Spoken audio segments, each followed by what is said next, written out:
Yo,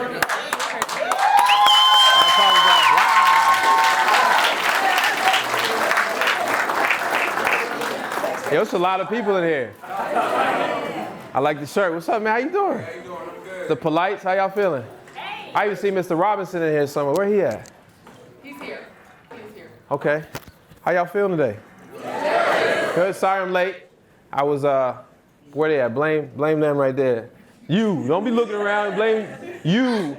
Yeah. Blame them.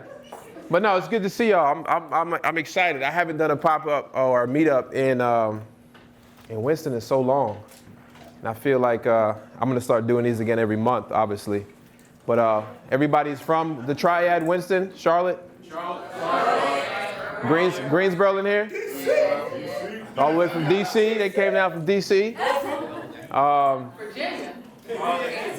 It was crazy. I remember when I used to work for Alan Tate, this used to be one of our training rooms as a realtor. So I remember sitting out here as a realtor getting training. But how many of you guys have been to a meetup before? Oh, so a lot of new people. Has it been that long? It hasn't been a year. My first meetup was like, has it been a year? Not yet. It's about to be a year. Well, long enough. Well, I thought you was coming early. I know, man. My bad. So for you that never been to this, what's up, young guy? How you been? Okay. Oh, that's for me. Okay. Remember, I'm like, what is? July 18. I said I got you next time. You got me. I'm cool. We just gonna keep that a secret right there, whatever that is. For you never been here, it's pretty no format. It's pretty wide open. You know, we just take questions, and we got, instead of me, I got a gang of some people up here. Like, you got the Polites that's doing mad deals out of Burlington. You got the cameras over there in D.C., representing D.C. doing it, getting it in. And you know the Godfather's in here. I seen Mr. Robinson walking around here somewhere. So that's cool to have everybody out here. But basically, we got this place till 9 o'clock, right? So all we want to do is kind of ask questions local to kind of what problems you may be having, some questions, some issues. That's all that's here. And then all my media team is here as well. So they are the ones who make the world go around down here in Winston and the Triad, and a couple of deals we do in Charlotte and stuff like that. So we pretty much, what I usually do, we start off with the topic that I want to talk about, but I'm not prepared, so I just want to go straight into Q&A and kind of just ask some questions about what you guys have. And the cool thing is, like I said, it's myself here, but we also have some other people that have some versatility in this market as well too that can help us. And I think what's cool is that a lot of your questions can be North Carolina specific for everybody that's here from North Carolina. So most of the counties all have the same rules, might be different access and places where you can get it, but you know, this is, we'll be able to help out with pretty much everything. So who's gonna be bold enough to ask the first question? Go for it.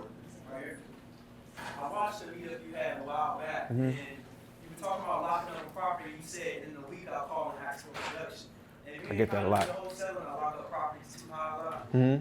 What's the best approach to asking for a reduction? Because sometimes I don't feel like it's a good thing to do over the phone, or should I be sitting in front of them? That kind of depends on personality. We were actually talking about that yesterday, right? So we were hanging out yesterday talking about that. So I don't go back and ask for a reduction on every deal. We don't go back and do it on every deal.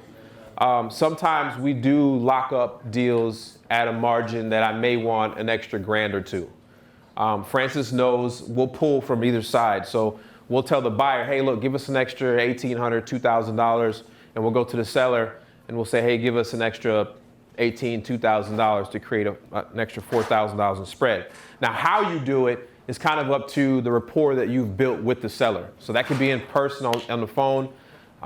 They have now, I mean, Casey, you've been with us now 5 months. Shannon, you've been with us 8 months. They both lock up a lot of deals on the phone.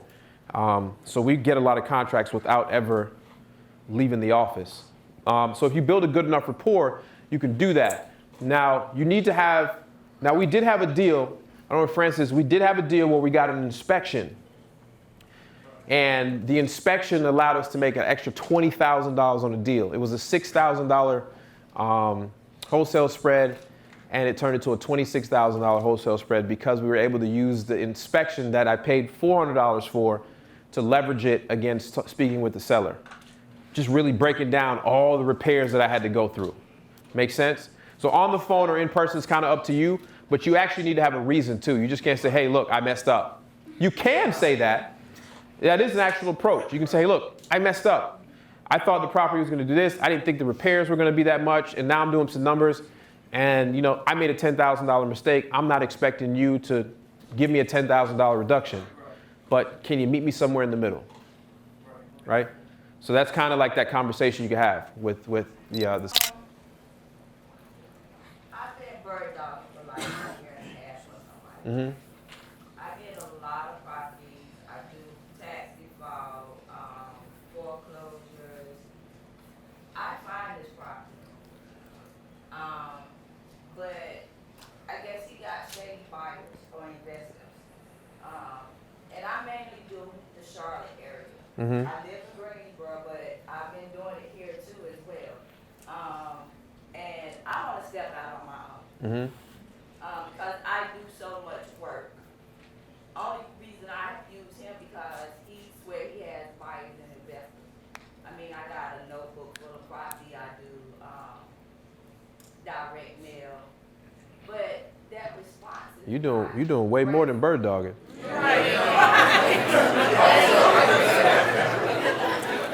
Yourself in an LLC. I'm not getting a good response, and I think too, I have a little bit of compassion because a lot of the stuff I find, I know that needs to work. Some of them are elderly people, and I'm not into, and especially like in Charlotte, where now they're trying to gentrify a lot of neighborhoods. They are gentrifying that. My whole neighborhood is one of them. Yeah. They departed half the neighborhood and got half the apartments still there. But my problem is I get some responses, but I don't get enough. But I don't have my own buyers on investment. So why don't you go get them? I don't know how to. Cool. You're here.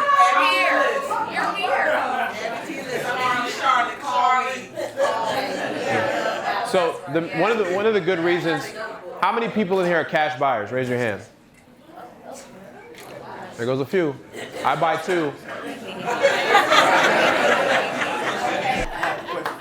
Yeah, Mr. Robinson, you got a question. He may or may not answer that. I'm a new investor, and I want to do some research on subject twos. What's some best books I can read, some things I can look at, get a little bit of knowledge? Everybody wants to start off with subject two. So let me answer that for you. So my first year of doing it, I passed up maybe 24 subject to deals because they are an advanced investment strategy. It took me a year to even go ask this man to teach me how to do sub twos. So as a newbie, I would not look into sub twos. There's enough other things out there for you to make money, and sub twos is an advanced marketing strategy, and it's something where I've probably only done about 9 or so, right? So if I've only done 9 and you just started, you probably should do none. I'm not saying you can't do it, but like get some other deals in the lingo and the things on your belt, and it takes money, because when I do a sub 2, I commit for the rest of that mortgage for the rest of its life. And if I can't put somebody in there or do something with that property, I have to pay it right now. I've been paying on a property right now oh my God, I can't even. I got a property with a pool in the back that I've been paying on it. I need to rehab it. I need to do all types of things with it. And I've been paying that and probably sink $6,000 in just mortgage payments in it. And I haven't even touched it yet. So you got to think about that end of the sub 2 game as well. It's an advanced strategy, but you'll get there. Yeah, just me being like so young, so I was talking to a seller on the phone, and like I was doing good on the phone. I got an appointment. I went to the house to see the seller, and we was walking around the house, and like when I first met him or whatnot, he looked at me. He was like, you know, this kind of like a young guy. So off gate, he kind of didn't trust me or wasn't trying to take me serious or whatnot. And I used the the line that I seen in one of your videos that, you know, I inherited some money from my grandfather and whatnot. He's a big real estate guy, and I don't think that was enough.